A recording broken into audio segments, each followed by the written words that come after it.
السلام عليكم ورحمة الله وبركاته. ملك سادون كجوكتان لما وحق سلامتين سلامة إسلامك كان طبعا واقبنهني مال لها ما أنت برنامج كنا وحي نقص قاعدنا إن كوريجا حسبي كل مية ما يركي مقالة برعو سلوك لو وحي نقص قاعدنا دونا برنامج كنا من حسبي كل مية كمدا وطبعا ما أورن كرنو كمدي هاي بس تاجرها وين السوشيال ميديا هو ولا يا أو مستر عبد عيد الله يلاحظه oo dabcan si ula kac ah uba caayay dabcan beelaha samaroonta beela kamida isagoo markaa u duur xulay xildhibaan maxamed abiib waxa kale soo qaadan doona inaan dhalinyar ah oo la hadii xisbiga kulmiye uu soo baxo ama mar labaad musabixi uu soo baxo oo wadanka madaxweyne ka noqdo annaga Soomaaliland ka sii mid ahaan mayno bal arrinkana wixii fikirkayga iga aadan ayaan insha Allah ka tilmaami doona waayo ugu horeyn أنتجو طبعا مجال برعو إذن دلجيو ما يركي مجال برعو كتجي حسبي كل مية يسوى الشيئين وكبي وضني أو ولي بالرعية وحن كمي ده هاي أسها حسبي وضني. يوسف روحي وحلاها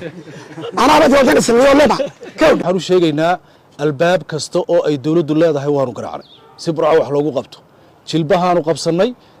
إن أداوتين أيان رجينية إن كل مية وأقول ضرر كل مية وأقول ضرر سياسات إن ما يركي برعنا لقلو ريجو طبعا وحى أجيدين إن ما يركي مجال الهرجيسة وستة سمانت وقال لنا يو حسب جوادني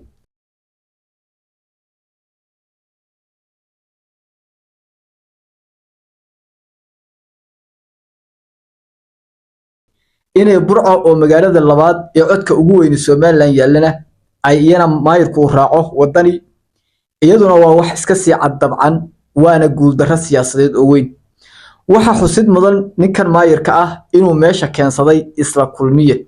أو كلمية سوق ماشى كان صدي أنت أو كقاضي من هراء أو كصباحي حسب جوعد إسقى وقول لها إنه عدك قبل كتقدر وحوجا كانوا واي تاسنا وتجبتي waxa weeye soo laabtay rajadii xisbiga kulmiye ee gobolka Togdheer waayahay aynu tagno dhanka iyo dabcan awdal wal waxaad ila daawataan inaan dhalinyar ah oo dabcan dhalinyarta isbedel doonkaana kamid ah oo shakhsi ahaan lagu magacaabo dhanka baraha bulshada marka la yiraahdo xidigta Jarmalka oo la hadii kulmiye uu soo baxo ama haduu musabixi mar labaad soo haduu musabixi madaxweyne noqdo awdal way ka go'aysaa Somaliland balina daawada annaga madaxweyne noo noqon maayo maxay tahay Muuse soo baxo annaga madaxweyne noo noqon maayo Somaliland kale ayuu madaxweyne noqonayaa annaga daawateen ayaa rajeynaya hadalkeeda mid waa qorshe midna waa sharci qorshaha waxa ka hadlaynaa qorshaha reer awdal qayb kamid aan oran karno way u yaalaan horta waxaad maqli jirteen sool sanaag yacayn oo markii dambe Somaliland la dagaalamay oo ya in badan dhowr iyo 10 sano dhigaha dadka ku soo baxayay dadka dhigahooda ku soo duulayay balse maanta waxa jirta iyagana dhalinyar la yiraahdo Gibiley Awdal iyo Salal hadii aydan hore u maqlin ana hadda idin maqashiinaya ma garanayo inay rakamid yihiin balse ururka waxa kamid ah dumar waxayna xafiis ku leeyeen magaalada Boorama maalmihii dhaweytole ee la xiray xildhibaan maxamed abiib ayay waxa weeye hadleen ay socdeen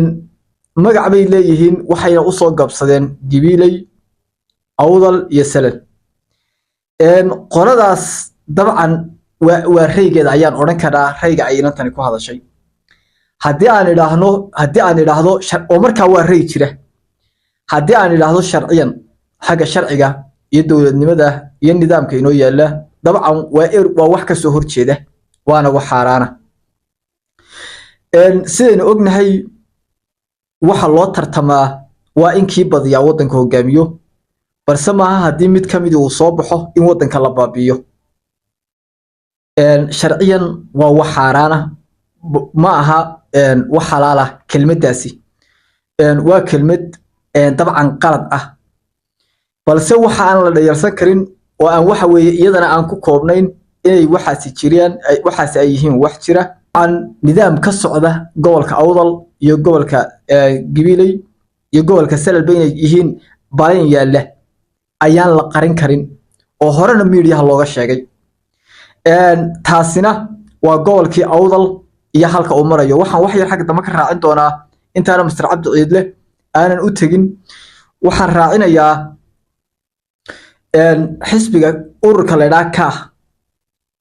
gudoomiyaha dabcan ururkaasi dabcan hadda waa urur waxaana wata Maxamuud Xaashi balse xoga aan helayna waxa ay noo sheegayaan in haddii uu soo baxo musharaxuna uu noqon doono Maxamuud Xaashi gudoomiyuhuna uu noqon doono xildhibaan Maxamed Abiib waa sida xog ku helayo oo ay macnaheedu yahay ururka la yiraahdo ka waxa iska leh beesha Samaroon ayaa qayb kule aynu oran karno matalaad Samaroon ba ku jirta taasi waxa weeye waa arrin aan idin ogahay waana arrin xog aan helay welibana way adkaanaysaa in la liiciyo dabcan labadaas oo israacay xildhibaan Maxamed Abiib marka gobolka Awdal laga tago Somaliland kale aad iyo aad ba looga taageeraa isagoo gudoomiyenimada helay uma maleynaya ururka uu raaco ama xisbiga uu raaco haddii Ilaahay ka soo saaro in laga badin karo waxaan arkayay shakhsiyaad adeegsanaya kelmadda ah waa in xisbi xoog ku helaa xisbi waxa lagu heli karaa hab sharci ah taa intaasan ka imanaya bal waxaad ila daawataan nin dabcan reer kulmiye ah taageerada kulmiyana aan ku oga waliba miidiyaha oo si toos ah u aflagaadinaya beesha Samaroon iyo xildhibaan Maxamed Abiib bay la daawada xagana Cumar baka xiga xagana Cumar xagana Yunus baka xiga isaga hadli kara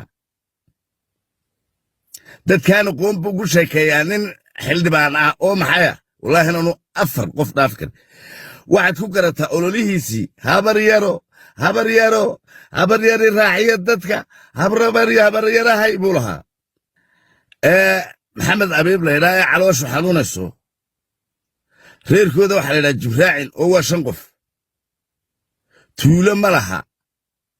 wuxuu ku haljabi kara ma laha daawateen ayaa rajaynaya waa arrin gaf ah waa arrin sharci darro ah waana arrin aan loo dul qaadan karin inuu shakhsi dhisaya oo weli madaxweyne dhisaya uu sidaa u hadlo waxaynu oran karnaa xisbiga kulmiye ma doonayo inuu soo baxo balse wuxuu doonayaa inuu waxa weeye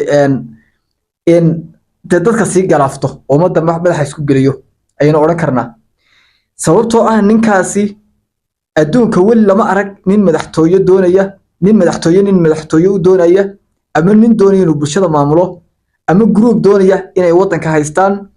haddana dadka caayo weli lama arag oo qabiilada Soomaaliland weli qabiilada u waaweyn qaar kamid ah kelmadda waa dad aan waxba ahayn ah ku tilmaamaya arrinkaasina waa arrin gaf ah kuna gaf ah dabcan xildhibaan Maxamed Abiib iyo beeshiisa oo uu dabcan u dhaafay waana arrin cadeynaya in xisbiga kulmiye aanu cidna dan ka lahayn